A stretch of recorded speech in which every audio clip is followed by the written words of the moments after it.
Según Génesis 47, 12, 27, durante la sequía en Egipto, José almacenó y preservó el alimento. Para subsistir, la gente tuvo que venderlo todo y, al fin, incluso a sí mismos. Ese es el precio de vencer. Así es en este tiempo del fin, donde conseguir el alimento para entrar al reino y conquistar nuestra tierra, que es Cristo, formado en nosotros, nos costará renunciar a todo, incluso a nuestra propia vida. Pero a cambio de nuestro todo, tendremos su todo y reinaremos con él. Con ustedes, José.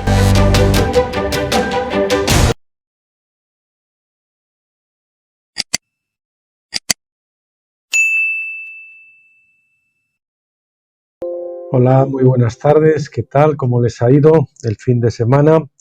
Aquí estamos, el día 29 de mayo, casi acabando el mes, comenzando nueva semana, y aquí lunes, primavera, casi veraniega, con resaca de elecciones municipales y autonómicas en España, que solamente cambiamos el collar del perro, pero sigue siendo el mismo perro, así que aquí estamos.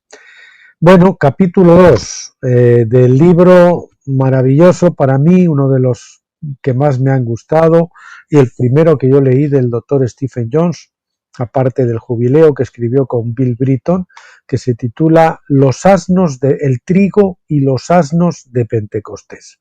Saben que tanto los asnos como el trigo aluden a Pentecostés o a los pentecostales en la Biblia. Y vamos hoy con el capítulo 2.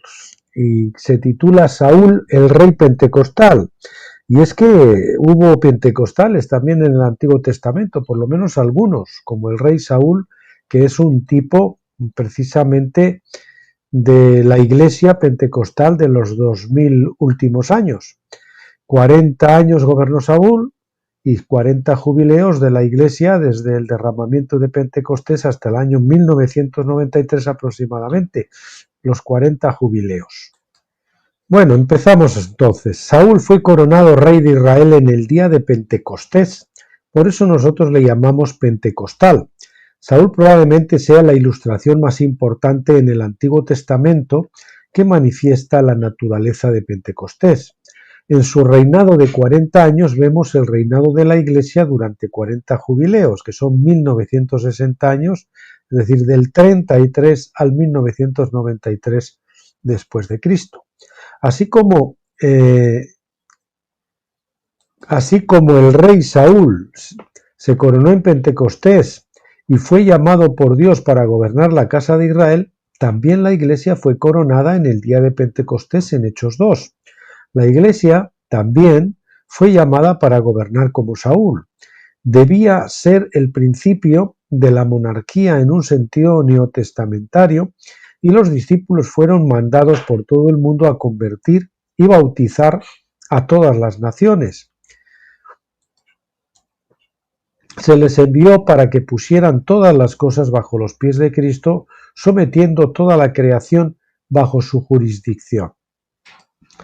Desgraciadamente esto no ha pasado. Lo que empezó tan poderosamente en los capítulos tempranos de Hechos, prontamente se desvaneció y la levadura de Pentecostés leudó toda la masa. Eso es lo que decíamos del problema de Pentecostés, que al ser una fiesta con levadura, pues comienza una cosa, pero la levadura, si no es metida al horno, pues lógicamente acaba, para que se contrarreste su efecto, pues acaba leudando toda la masa. Por eso las iglesias que rehuyen el bautismo de fuego, pues al final se corrompen.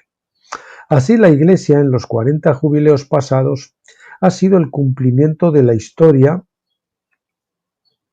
del Antiguo Testamento del rey Saúl, el pentecostal.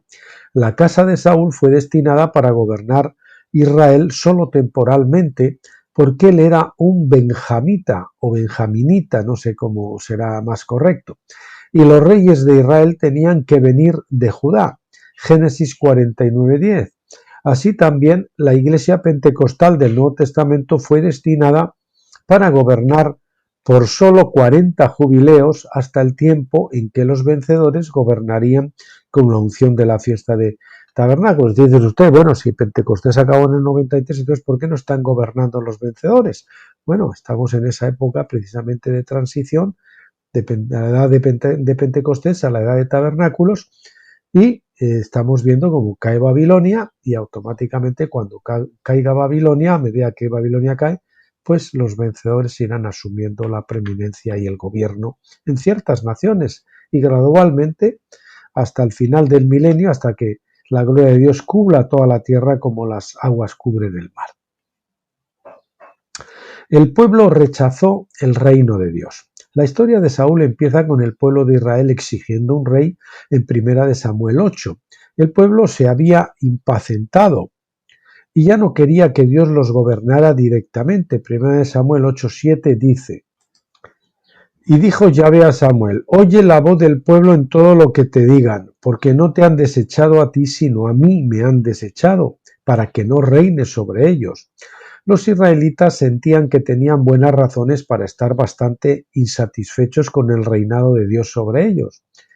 Ellos ya habían pasado por 6 cautividades mayores en su breve historia de 396 años desde el cruce del Jordán.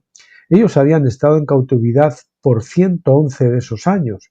De hecho, solo 3 años antes de la coronación de Saúl, finalmente Dios los había liberado de una cautividad de 58 años a los amonitas y filisteos.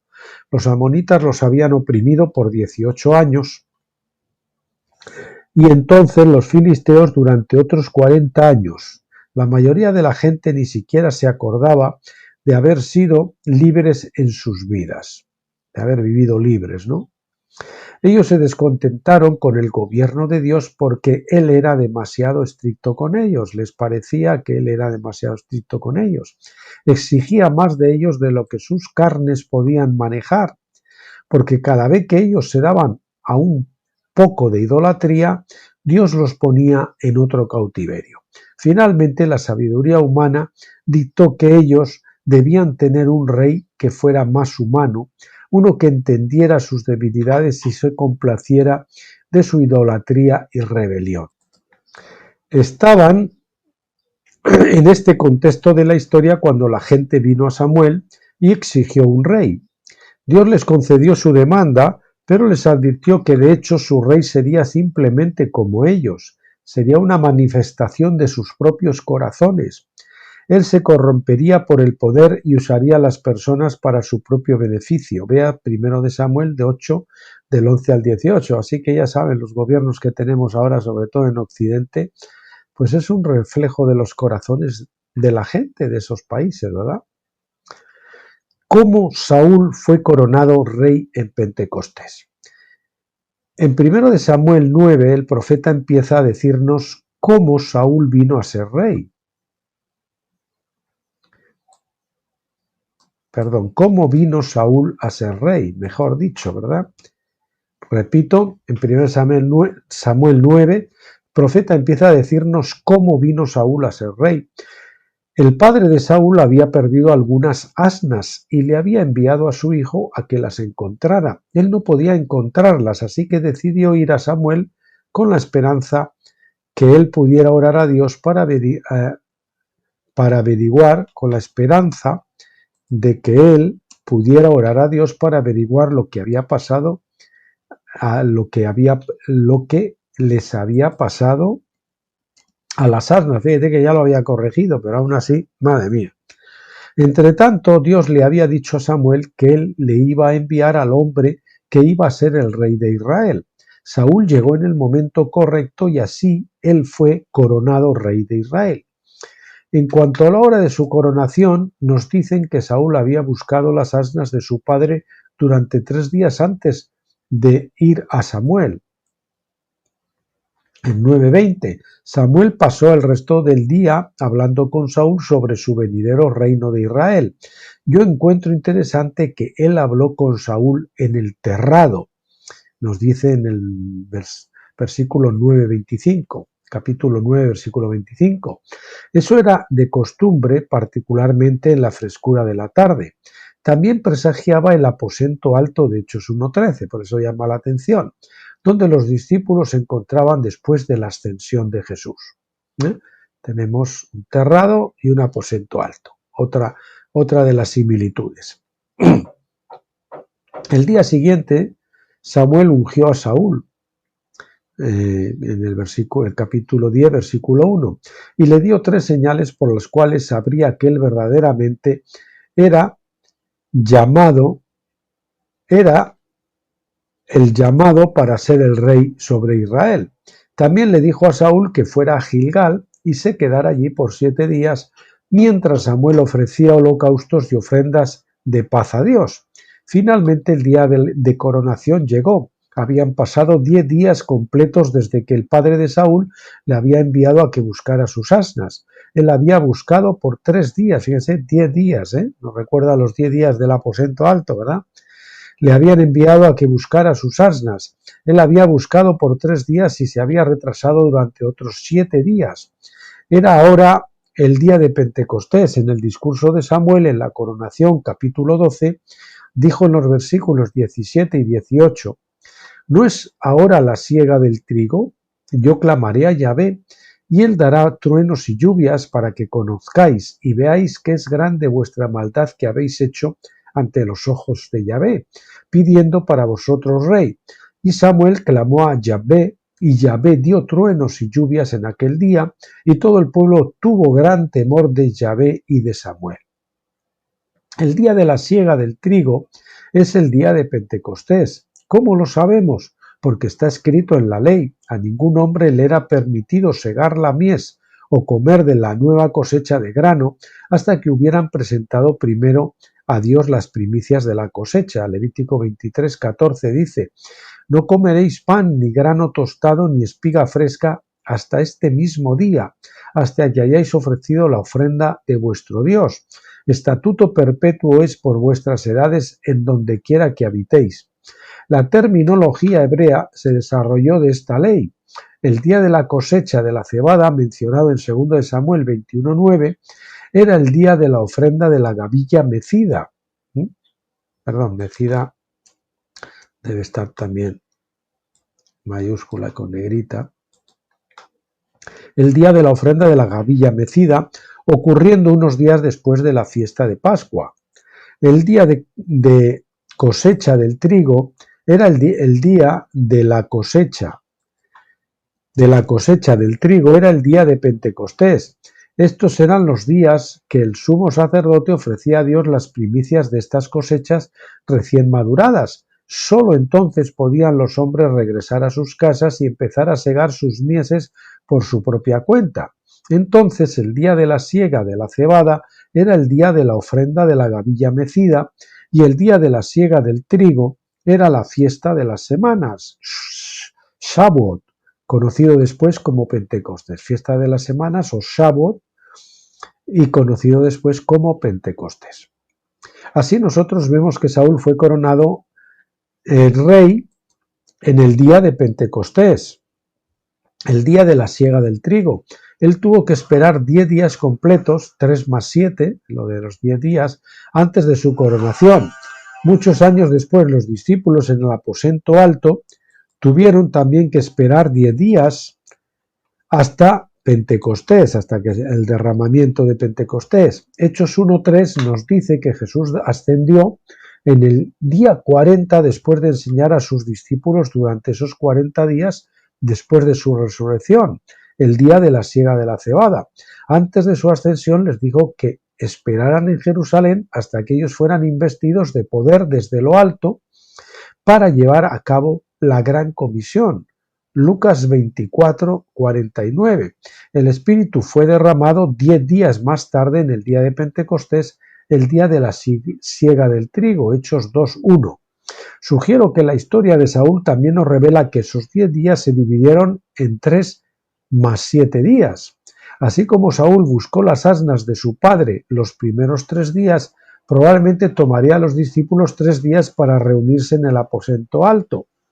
Esto se hace claro por el hecho de que Saúl se encontró con Samuel en el terrado de la casa después que 3 días ya habían pasado. Los 7 días finales entonces fueron pasados para lograr ponerse todos unánimes juntos, Hechos 2:1. Es decir, ellos ofrecieron las ofrendas de paz espirituales al Señor,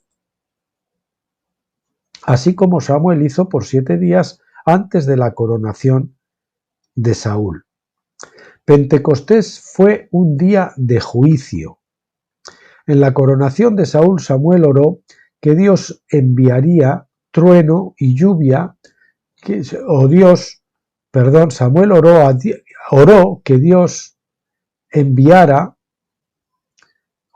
vamos a poner mejor, para que Dios enviara truenos y lluvias, truenos y lluvia en el día de Pentecostés, para que el pueblo entendiera que ellos hicieron mal en pedir un rey. ¡Qué extraño! En Palestina la lluvia es muy rara en el momento de Pentecostés. De hecho, cualquier granjero sabe que uno no puede segar la mies si el grano está mojado. Así que lluvia en ese momento se habría percibido como un juicio de Dios.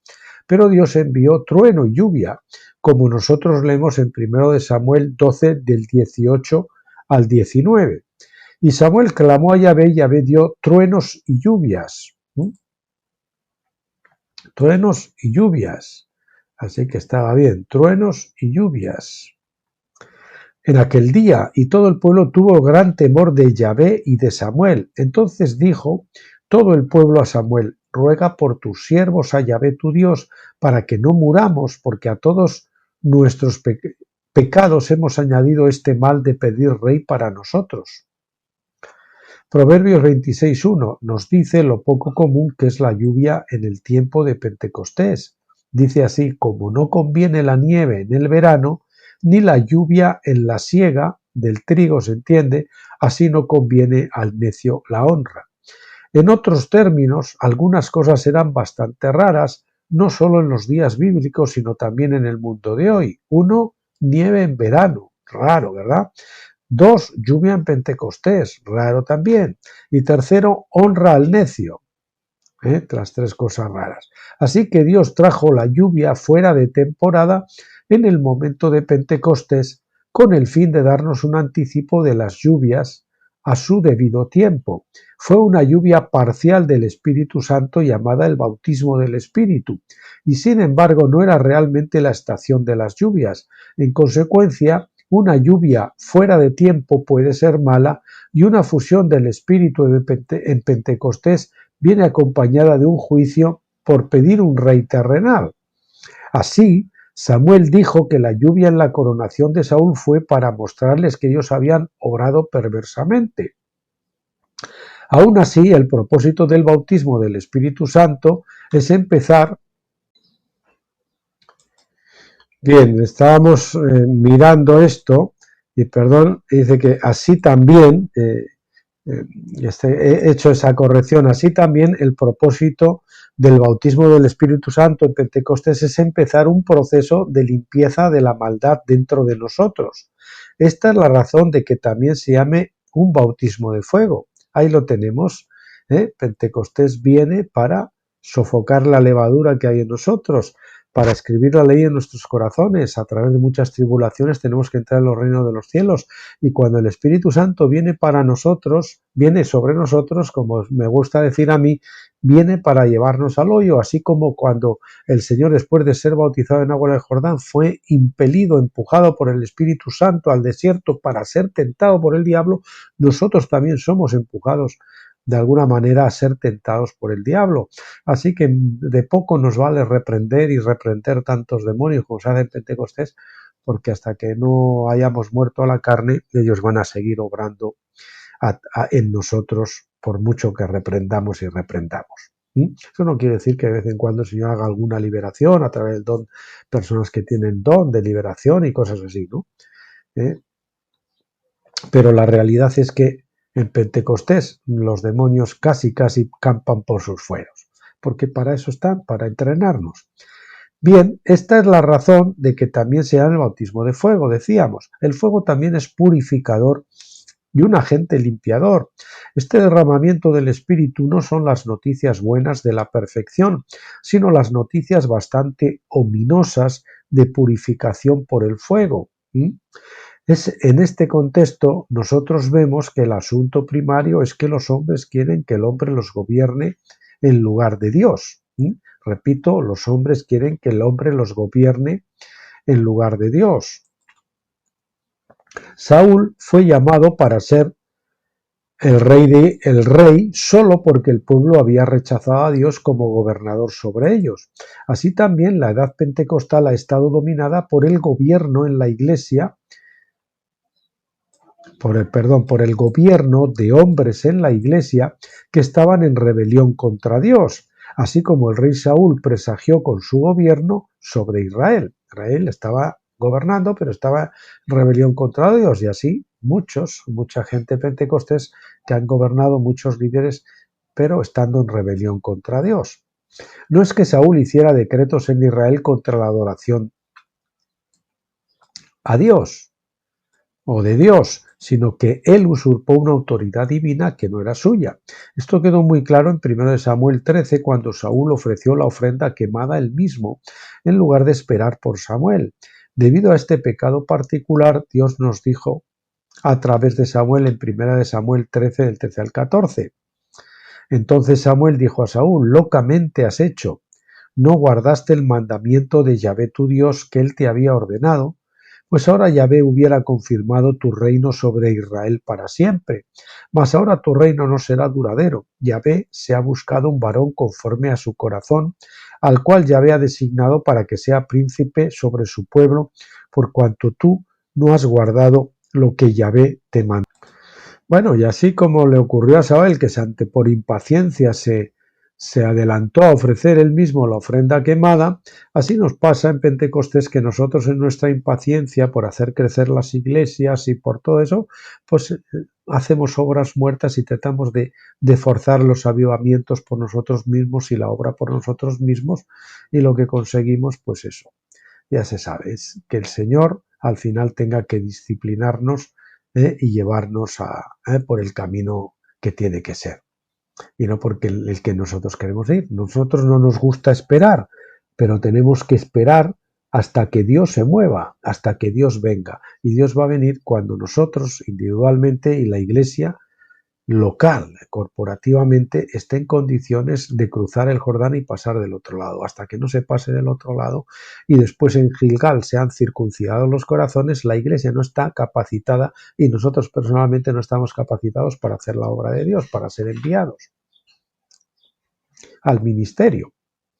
Bien, Dios dijo a través del profeta que él estaba buscando a un hombre conforme a su propio corazón para reinar sobre Israel.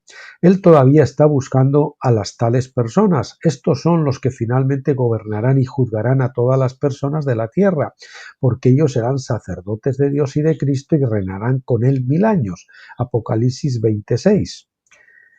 Estas son las personas que entran en la llenura del Espíritu por cumplir la fiesta de tabernáculos.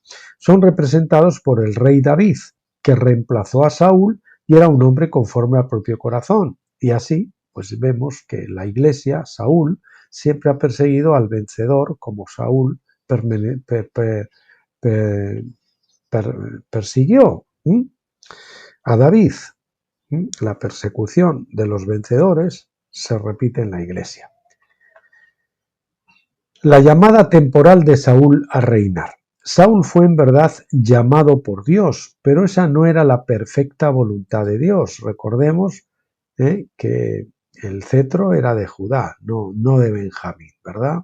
Pasa que debido al pecado que hubo de Judá con Tamar, tenían que pasar 10 generaciones como mínimo antes de que pudieran otra vez ser restaurados. Y no habían pasado esas 10 generaciones, entonces Dios por eso el primer rey les dio a un rey benjaminita o benjamita. Bien, las personas habían rechazado la voluntad perfecta de Dios de tener una teocracia, donde Dios reinara sobre el pueblo directamente, de tener a Dios por cabeza, y eso es lo que ocurre en las iglesias. Y por eso tenemos que ser decapitados, perder la cabeza y que nuestra cabeza sea la de Cristo. Una vez las personas rechazaron el reinado directo de Dios, entonces una voluntad de Dios secundaria o permisiva entró en operación. Esa voluntad secundaria o permisiva fue que Saúl fuera llamado por Dios a ser un rey sobre Israel. En otros términos, Saúl en verdad fue llamado para gobernar, pero no al mismo nivel como David fue llamado después. Saúl fue llamado, uno podría decir temporalmente, porque Dios sabía que él fallaría. Dios sabía que él rechazaría a Saúl en el futuro para que no tuviera una dinastía duradera. En esto Saúl fue un cuadro de la iglesia pentecostal. La implicación de esto es clara. La iglesia pentecostal también ha sido descalificada para gobernar en el reino de Dios. Este honor ha sido reservado solo para los vencedores, la compañía de la cebada, que es tipificada por la vida de David. Vea nuestro libro Los vencedores de la cebada, que es otro de los libros destacados en la columna y que probablemente nos toque ver tal vez detrás de este. No lo sé todavía. A la iglesia pentecostal le fueron dados 40 jubileos para ejercer la autoridad en la tierra, así como a Saúl le fueron dados 40 años. El tiempo de la iglesia pentecostal se cumplió en 1993. En ese punto Dios empezó a mudar a una manera diferente para poner la casa de David, los vencedores, en su lugar de reinado completo. Igual que hubo una transición de 7 años y 6 meses de Saúl a David, ahí tenemos la transición, segundo de Samuel 5:5, también ha habido una transición de la autoridad de Pentecostés a la autoridad de tabernáculos. Las 3 señales dadas a Saúl. Samuel le dio 3 señales a Saúl por las cuales él sabría que en verdad había sido llamado a gobernar Israel. Nosotros leemos de ellas en 1 de Samuel 10, del 2 al 7. La primera señal es esta. Hoy, después que te hayas apartado de mí, hallarás 2 hombres junto al sepulcro de Raquel, en el territorio de Benjamín, en Selsá, los cuales te dirán: las asnas que habías ido a buscar se han hallado, tu padre ha dejado ya de inquietarse por las asnas y está afligido por vosotros, diciendo: ¿qué haré acerca de mi hijo? Todas las señales tienen significado, no se dan meramente con el propósito de servir de confirmación.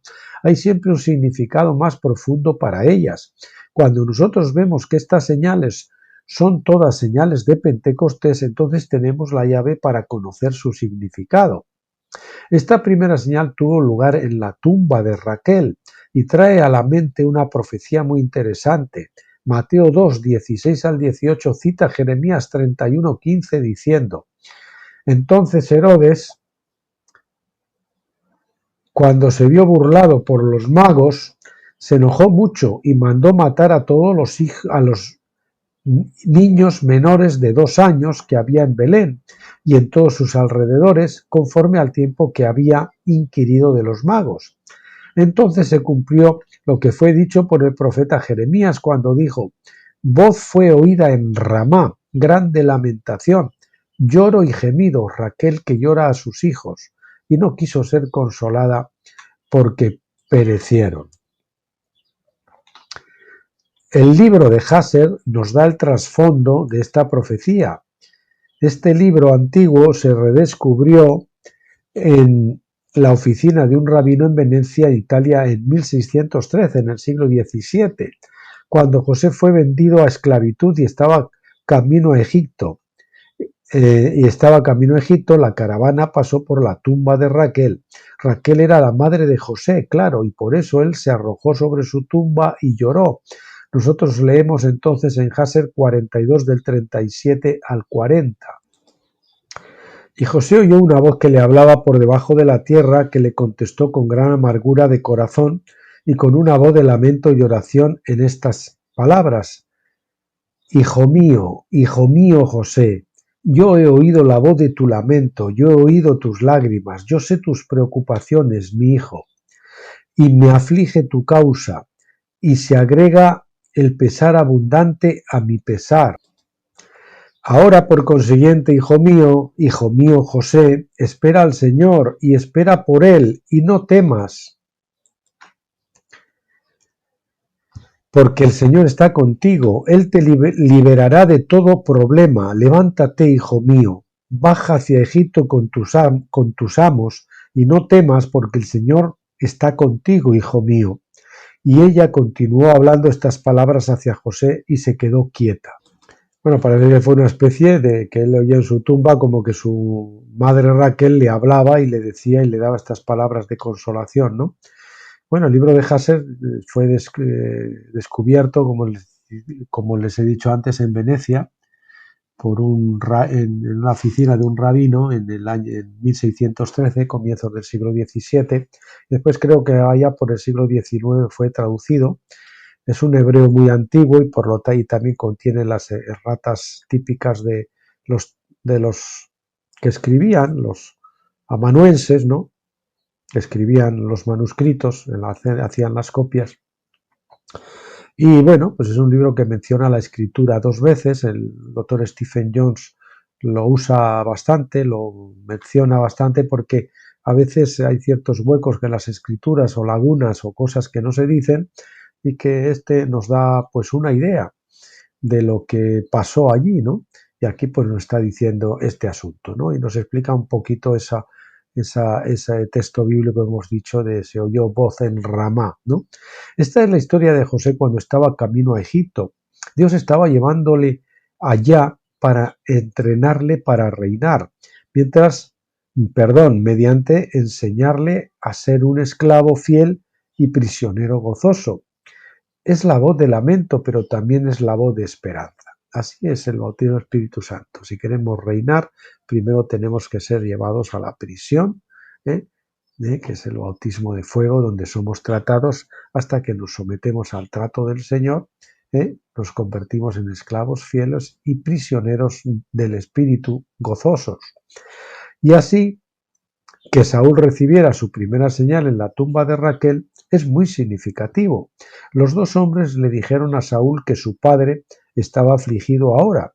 En otros términos, el propio Saúl fue el primero, después de José, en oír la voz de lamento de los niños. La tumba de Raquel estaba cerca de Ramá. Como Mateo nos dice, Ramá también era la ciudad de origen de Samuel.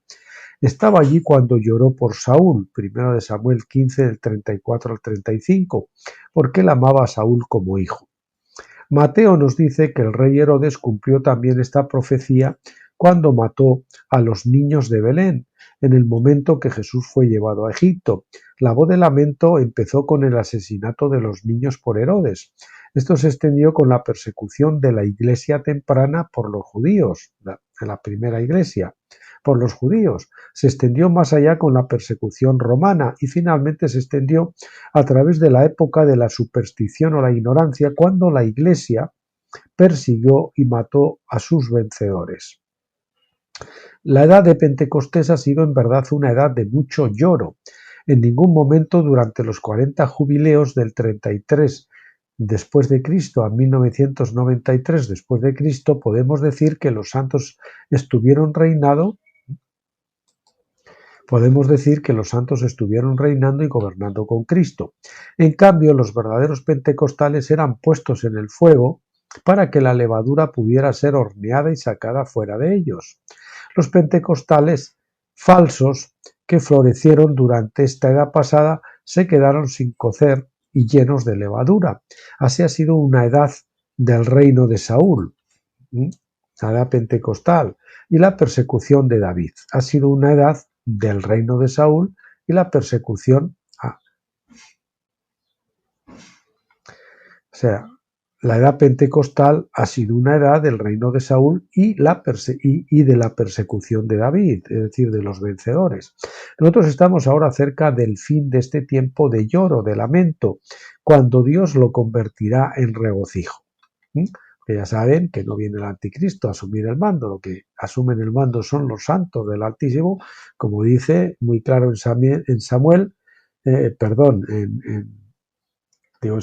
Daniel, cuando la piedra no cortada con mano, golpea los pies de la estatua y dice que el gobierno es entregado a los santos del Altísimo. Y eso estamos viendo ahora, la caída de Babilonia no es para un mundo unipolar. Está muy claro que lo que viene ahora es un mundo multipolar. Ahí tenemos a los actuales reyes del Oriente, Rusia y China, que están tumbando de nuevo a Misterio Babilonia en este caso, que es la manifestación final de Babilonia en este tiempo, que ya saben que es la esclavitud al sistema esclavista de la Reserva Federal, el dominio del dólar, el dinero fiduciario, todo este asunto, la esclavitud a los globalistas de la que estamos siendo liberados ahora mismo. Si nosotros reunimos todo esto, vemos que la edad de Pentecostés fue una edad de entrenamiento. Y así es para nosotros el bautismo de José, es un periodo de entrenamiento no para reinar y construir enramadas o ciudades. En el desierto de Pentecostés no se pueden construir ciudades, tabernáculos desmontables, tiendas desmontables. No tenía el propósito de ser una edad gloriosa de victoria, sino un campamento de entrenamiento y prueba.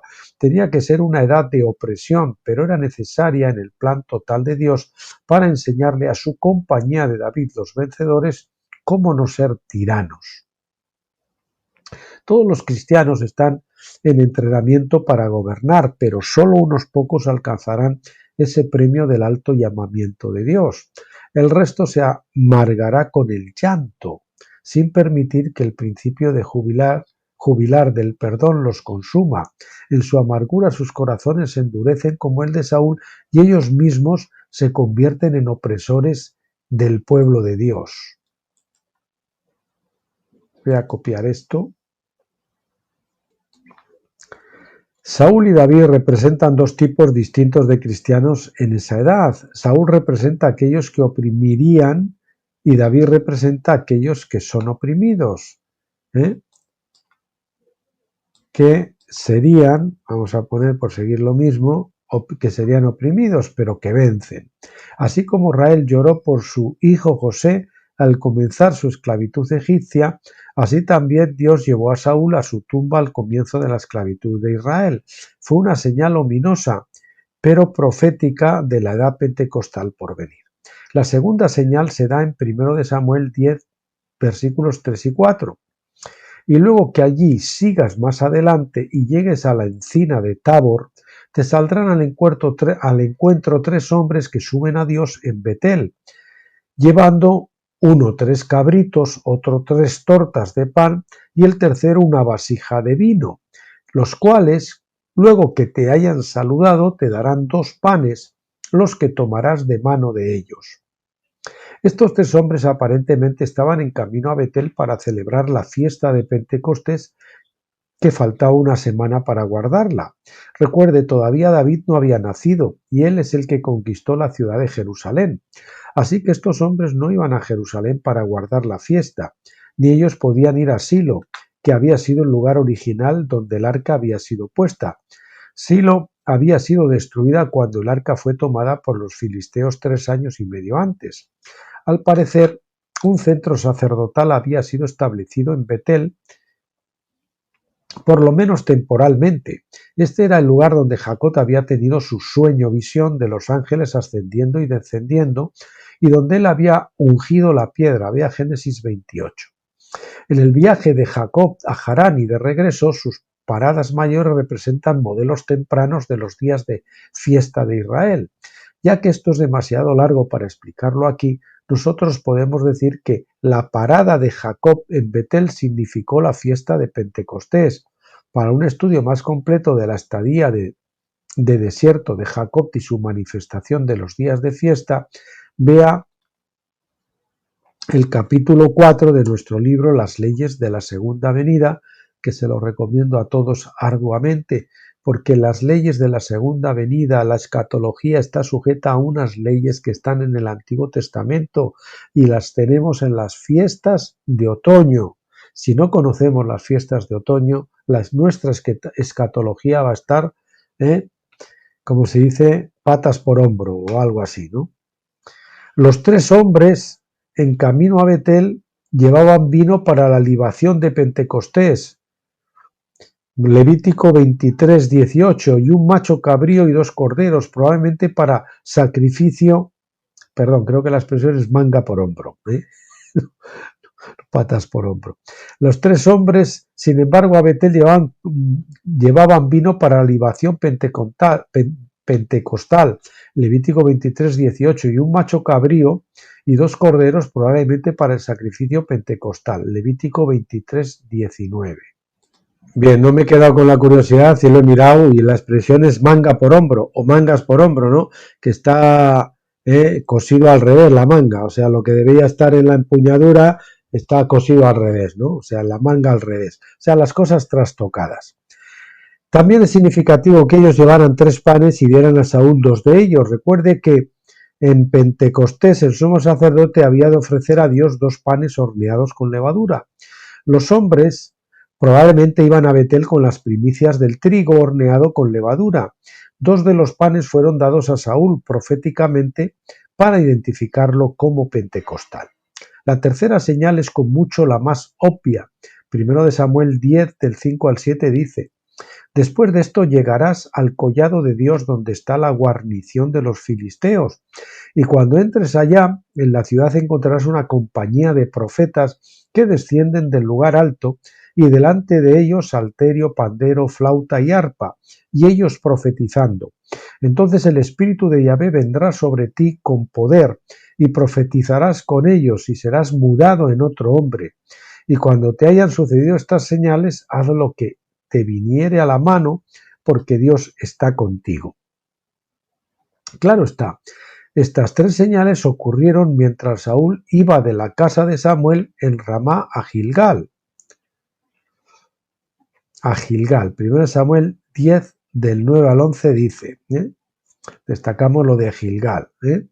Aconteció luego que al volver él la espalda para apartarse de Samuel, le mudó Dios su corazón, y todas estas señales acontecieron en aquel día. Y cuando llegaron allá al collado, he aquí la compañía de los profetas que venía a encontrarse con él. Y el Espíritu de Dios vino sobre él con poder, y profetizó sobre ellos. Y aconteció que cuando todos los que le conocían antes vieron que profetizaba con los profetas, el pueblo decía el uno al otro: ¿qué le ha sucedido al hijo de Cis? ¿Está Saúl también entre los profetas? Esta cita no define profetizar para nosotros, así que nosotros tampoco vamos a tratar de hacerlo.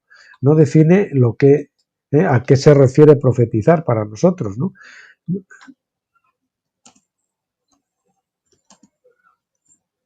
No define lo que fue en aquel caso profetizar, no define para nosotros, vamos a ponerlo así, no define para nosotros lo que fue profetizar en el versículo. Así que nosotros tampoco vamos a tratar de hacerlo. No sabemos cómo esos profetas profetizaron.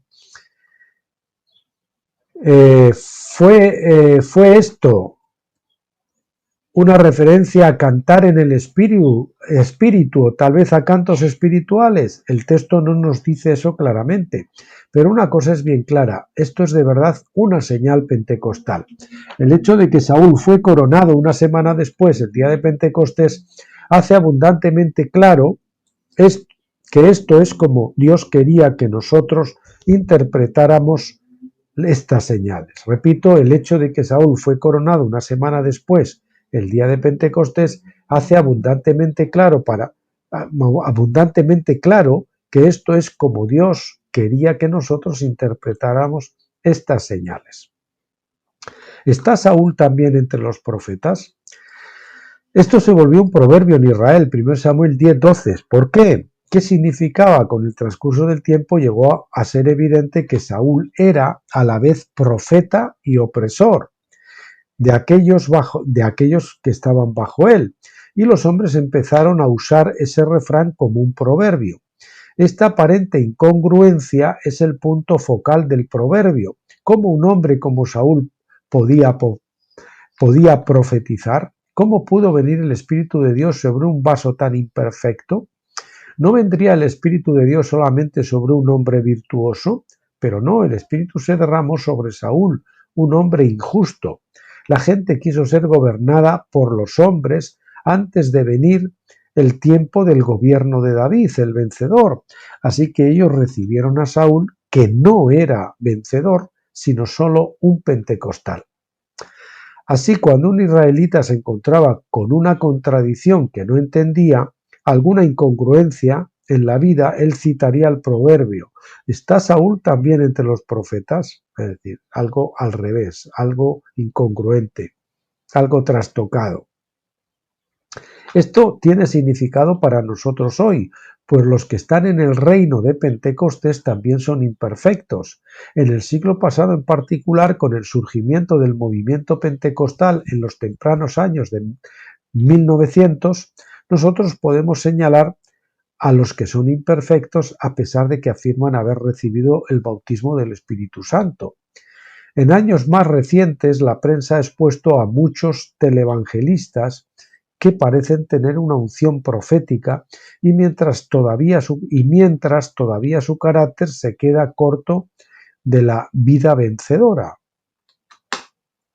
Perdón, una vida profética, mientras todavía su carácter se queda corto de la vida vencedora. Repito, en años más recientes la prensa ha expuesto a muchos televangelistas pentecostales que parecen tener una unción profética mientras todavía su carácter se queda corto de la vida vencedora. La incongruencia de la situación es simplemente una extensión de la experiencia de Saúl.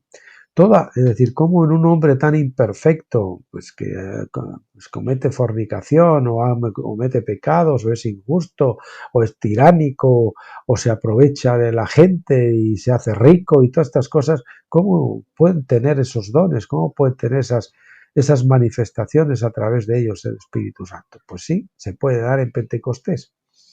Toda esta situación nos dice sin ninguna incertidumbre que el reino de Pentecostés está muy leudado o es muy leudado, es decir, tiene levadura que tiene que ser contrarrestada por el fuego, y si no nos sometemos al bautismo de fuego, pues pasa eso.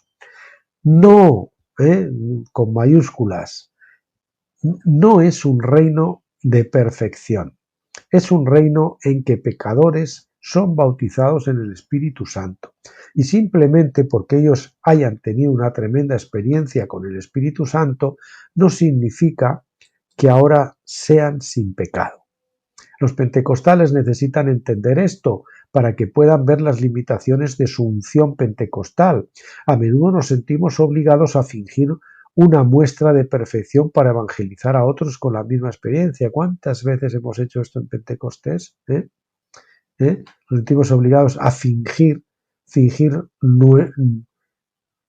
una muestra de perfección, de que somos muy buenos y muy religiosos y que cumplimos y que leemos la Biblia y que no sé qué, para evangelizar a otros con la misma experiencia. Pero una vez que veamos que Dios nunca tuvo la intención de perfeccionarnos por medio de Pentecostés, nosotros podremos tener la gracia para admitir nuestra imperfección y someternos al fuego de Dios. Podemos perder el miedo a reconocer nuestra condición leudada delante de los demás.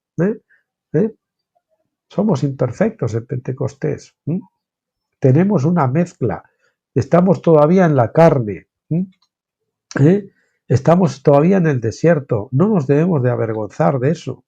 Lo que tenemos que aspirar es a morir a la carne para entrar en el otro lado, en tabernáculos, cruzar el Jordán y entrar del otro lado a la vida de resurrección. O sea, ser perfeccionados. Aún más importante, nosotros podemos bajar nuestras expectativas a un nivel más realista. Es decir, no tenemos por qué decir, bueno, y sentir condenación, ¿no? Por eso, esto nos ayuda a estar menos dispuestos a juzgar a los demás en el reino de Pentecostés, que estimamos que son menos que perfectos o menos perfectos que nosotros, ¿verdad? Porque nosotros ponemos nuestro listón de perfección, la nuestra, pero nos acordamos cuando íbamos más atrás, ¿no? Aquellos que quizás recibieron un derrame genuino del Espíritu Santo, pero quienes después fallaron. Nuestro motivo no es juzgar a los pentecostales, sino darles una visión fresca de otro derramamiento del Espíritu que ocurrirá brevemente. Esta vez será el cumplimiento de tabernáculos, la llenura de su Espíritu. Nosotros necesitamos preparar nuestros vasos para ese día. Bueno, la llenura de tabernáculos, porque puede ser, en Pentecostés tenemos una llenura relativa, tabernáculos vamos a tener la llenura completa, por decirlo de alguna forma, ¿no? Relativa quiere decir toda la llenura que se puede tener en Pentecostés. Además, en ese caso, no sería una llenura en Pentecostés, sino es una unción externa. Es un revestimiento. Nosotros necesitamos preparar nuestros vasos para ese día. Los demás ven nuestra imperfección con visión 2020, aunque nosotros no la veamos. Si nosotros somos ciegos a nuestras propias imperfecciones o simplemente nos negamos a admitirlas, nosotros raramente convenceremos a nadie más de que nuestra experiencia es válida. Ellos nos verán como ciegos en el mejor de los casos o mentirosos en el peor. Aquellos que suben a las posiciones de dirección y honor tendrán que separarse de los laicos para mantener la ilusión de perfección, porque cualquiera que realmente consiga conocerlos encontrará que ellos todavía son, después de todo, humanos. Hombres como Saúl, que incluso suben a posiciones de poder por un llamamiento legítimo de Dios, aprenden que ellos tienen que instilar el temor de Dios en su gente para mantener su posición. Gobiernan por el temor, no por el amor. Tienen que gobernar por miedo, fuerza y un cierto nivel de decepción para que otros ambiciosos que quieran sus posiciones no los echen. El enfoque de su profesión eventualmente empieza a alejarse de entrenar a la gente para madurez espiritual y su primera preocupación acaba siendo la supervivencia y autoperpetuación. La organización se hace el amo en lugar del siervo. Vamos a repetir el último párrafo. El enfoque de su profesión eventualmente empieza a alejarse de entrenar a la gente para la madurez espiritual y su primera preocupación acaba siendo la supervivencia y autoperpetuación de su liderazgo, ¿verdad? Entonces la organización se hace el amo o la ama en lugar de la sierva, el siervo. Esto es mayormente lo que las varias denominaciones de la cristiandad han hecho, porque ellas siguen el liderato del rey Saúl. Para mantener el mando político han puesto leyes en la iglesia que entregan a la gente al infierno si se comportan incorrectamente o si dejan la denominación. Que entregan o amenazan a la gente con el infierno, ¿verdad? Ser expulsado o excomulgado de la organización es supuestamente caer de la gracia. Muchas personas están tan atadas por el temor que se niegan a leer cualquier libro no específicamente santificado por su obispo, sacerdote o pastor.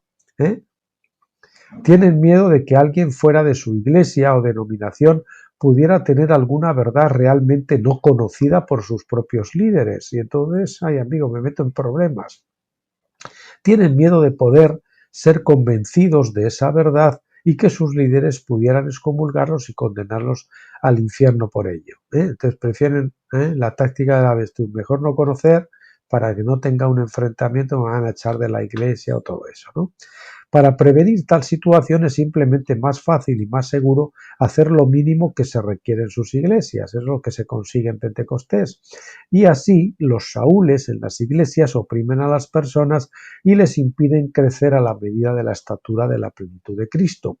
Ellos confinan a las personas en el reino de Pentecostés y nunca les permiten avanzar hacia el reino de la tercera fiesta de Israel, la fiesta de tabernáculos. La impaciencia de Saúl lo descalifica. Atentos porque este epígrafe es maravilloso. Y me recuerda mucho a mi libro Finisterre al borde del Jordán, donde hablábamos de los ismaeles engendrados en la cama de la impaciencia, y que la impaciencia no es un pecado baladí, es un pecado grave, el no esperar en el Señor. Saúl reunió un ejército pequeño de 3.000 hombres cuando él había reinado apenas 2 años en Israel. Primero de Samuel 13:2.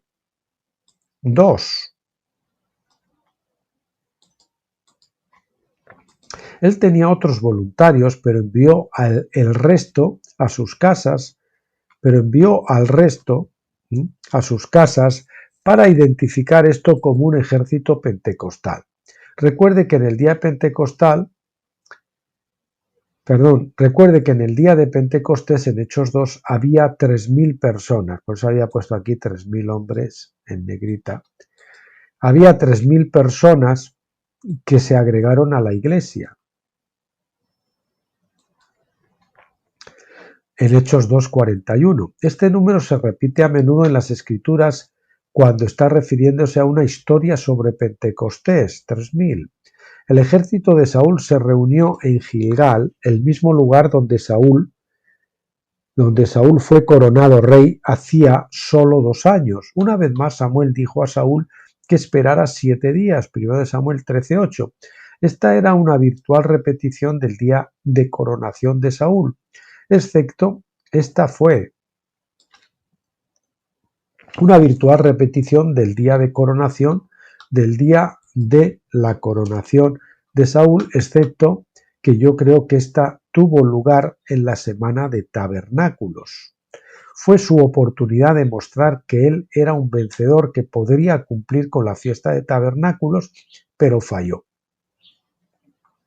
Es mi opinión, dice el doctor Stephen Jones, que si Saúl hubiera esperado por Samuel para hacer la ofrenda, Dios habría aceptado la ofrenda mediante fuego del cielo, como a menudo ocurrió en esos días. Ocurría en esos días. Sin embargo, Saúl la hizo él mismo y él encendió el fuego con fuego extraño. Es decir, fuego natural encendido por hombre. Eso es lo que había matado a Nadab y Abiú muchos años antes en Levítico 10. Esto es, creo yo, lo que descalificó a Saúl. Esto también es lo que ha descalificado a la iglesia por su impaciencia, había un errorcito ahí también, y esto es lo que ha descalificado a la iglesia por su impaciencia en ver el fuego del Espíritu Santo caer sobre ellos en un avivamiento. Esos avivamientos demasiado a menudo se han producido por esfuerzos carnales. 1 Samuel 13 del 8 al 10 dice, eso lo comentábamos al principio, ¿verdad? Y él esperó 7 días conforme al plazo que Samuel había dicho, pero Samuel no venía a Gilgal y el pueblo se le desertaba. Entonces Saúl dijo, traedme holocausto y ofrendas de paz, y ofreció el holocausto. Y cuando él acababa de ofrecer el holocausto, he aquí Samuel que venía, y Saúl salió a recibirle para saludar. Como les ha pasado a muchos pastores, que el Señor los ha puesto en una iglesia pequeña, y entonces incluso esa iglesia pequeña incluso va más, porque la gente, como ahí al final nunca ocurre nada de todas esas cosas que les dicen que algún día van a ocurrir, pues algunos se aburren, se marchan, ¿verdad? Y entonces pues tratan de evangelizar a troche y moche, fuerzan las cosas, y todo es una obra en la carne, todo es una obra muerta, ¿no? Y así es lo que ha pasado. Si les suena a estos, a mí sí me suena, por lo menos. Yo creo que a ustedes les sonará, a muchos de ustedes. En lo natural uno apenas podría culpar a Saúl por esto. El ejército estaba temeroso y empezando a desertar. Así que Saúl hizo lo natural, la cosa carnal. Él mismo ofreció la ofrenda quemada.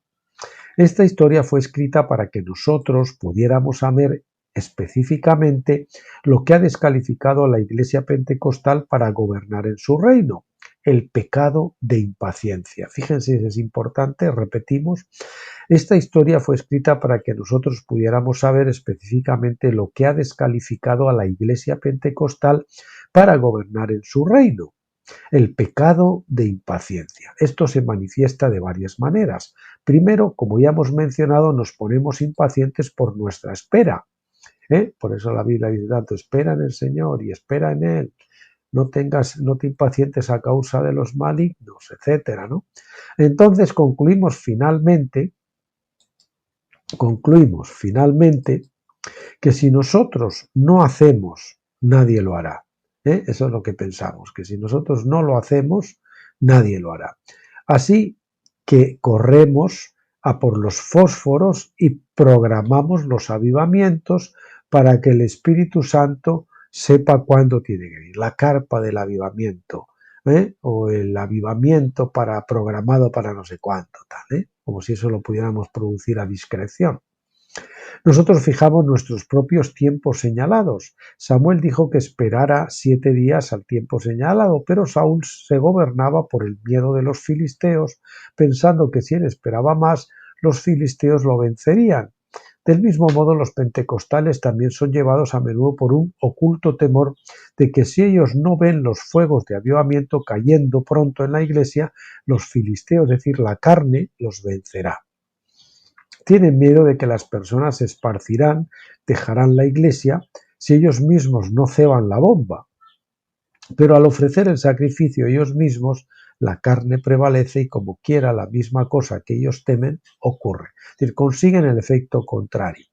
En segundo lugar, debido al miedo e impaciencia, Saúl usurpó la autoridad que estaba reservada a Samuel.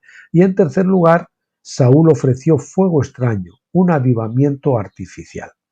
Los días de fiesta de Israel son los tiempos señalados de Dios, los Moedín, los tiempos señalados de Dios, cuando Él divide las edades según el nivel de espíritu que Él ha dado. Su espíritu fue dado externamente, yo pongo aquí, creo que en Pascua fue dado internamente, porque es una unción de vida, que a Israel en la edad de la Pascua, de su espíritu fue dado externamente a Israel en la edad de la Pascua. Digo, externamente, no, internamente. Es lo que yo creo, yo entiendo, ¿no? La garantía o las arras de su espíritu fue dada internamente, aquí le digo lo mismo, traductor, creo que en Pascua fue externamente.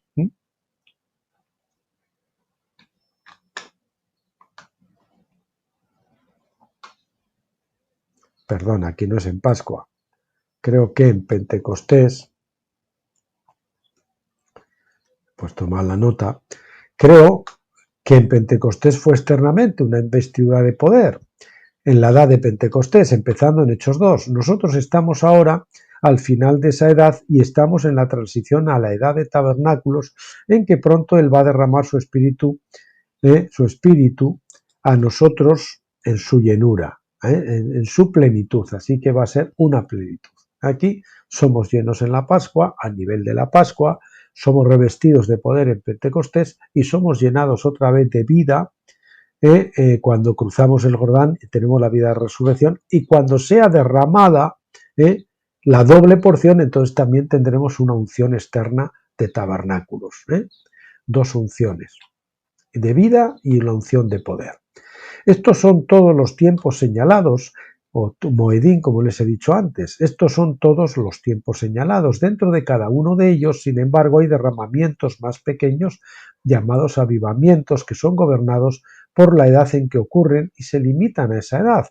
Pero uno tiene que conocer la voluntad específica de Dios y los tiempos señalados de esos avivamientos más pequeños también. Uno no puede fijar un avivamiento, uno tiene que buscar su rostro para saber su tiempo señalado, a menos que nosotros ofrezcamos fuego extraño en los altares de nuestros corazones y nos encontremos bajo el juicio divino. Así que no seamos como Saúl. Bueno, repitamos esto, uno no puede fijar un avivamiento, uno tiene que buscar su rostro para saber su tiempo señalado, a menos que nosotros nos arriesguemos a ofrecer fuego extraño en los altares de nuestros corazones y nos encontremos bajo el juicio. Así que no seamos como Saúl, que fue impaciente y ofreció el fuego extraño en el altar pentecostal. Mejor seamos como David, que también construyó un altar a Dios en el momento designado de Pentecostés, pero él se negó a encender el fuego. Primero de Crónicas 21:26 dice: y edificó allí David un altar a Yahvé en el que ofreció holocaustos y ofrendas de paz, e invocó a Yahvé, quien le respondió por fuego desde los cielos en el altar del holocausto. Esa fue la señal de aceptación, el fuego sobrenatural, no el fuego natural. Él no tuvo que usar los fósforos como Saúl. Esta ofrenda vino en el momento de la siega del trigo, porque nosotros leemos que Ornán, el jebuseo, estaba trillando su trigo recientemente segado, cuando David compró la era en 21:20. Él le dio a Ornán un pago inicial de 50 siclos de plata, según Samuel 24:24, destacamos lo de 50, que habla de Pentecostés, y después le dio el pago completo de 600 siclos de oro, primero de Crónicas 21:25. Los 50 siclos de plata nos hablan de Pentecostés y las arras del Espíritu. La ofrenda de David difirió de la de Saúl. David llamó a Dios para que derramara su espíritu en su altar, en el corazón. Él se negó a encender Pentecostés con fuego extraño. Esta es una de las diferencias mayores entre la compañía de Saúl y la compañía de David. Por eso usted ha conocido muchos que decían, este por qué no hace, y este por qué no trabaja, y este por no sé qué, y este por qué no evangeliza, porque han entendido que tienen que esperar en Dios, el tiempo de Dios y el que Dios los envíe. Pablo se hartó de esperar, Moisés se hartó de esperar 40 años, Pablo no el día que fue tirado del caballo ya está, sino que se pasó 3 años en Arabia y después creo que como 12 o 14, en total no sé si fueron 14, o 11 por lo menos, más 3 de Damasco, donde estuvo. En total serían aproximadamente unos 14 antes de que fuera llamado y el Espíritu dijera, separarme a Bernabé y a Saulo para la obra a lo que los he enviado, ¿no? Esta es una de las diferencias mayores entre la compañía de Saúl y la compañía de David hoy. Nosotros haríamos bien en prestar nuestra atención a las lecciones que Dios nos ha dado en el Antiguo Testamento. Pentecostés será siempre caracterizado por la levadura, porque ese es el decreto divino establecido en su ley. Nuestra única esperanza es ir más allá de Pentecostés o tabernáculo, como dice Josh Warnock, pero ese es otro tiempo señalado y nosotros tenemos que correr con paciencia la carrera que tenemos por delante. Y bueno, pues aquí nos vamos a quedar hoy, en el capítulo 3, que será Sansón, el libertador que no pudo. Sansón, el libertador que no pudo, porque ya saben que falló. Bueno, pues eso es el vídeo de hoy. El próximo vídeo estaremos viendo ya, si Dios quiere, es Apocalipsis, retomando de nuevo. Queda muy poquito para terminar el libro 2. Y nada, pues les emplazo, seguramente será el miércoles, Dios mediante, a que, ya saben, me acompañen como siempre. Hasta entonces, pásenlo bien. Que Dios les bendiga.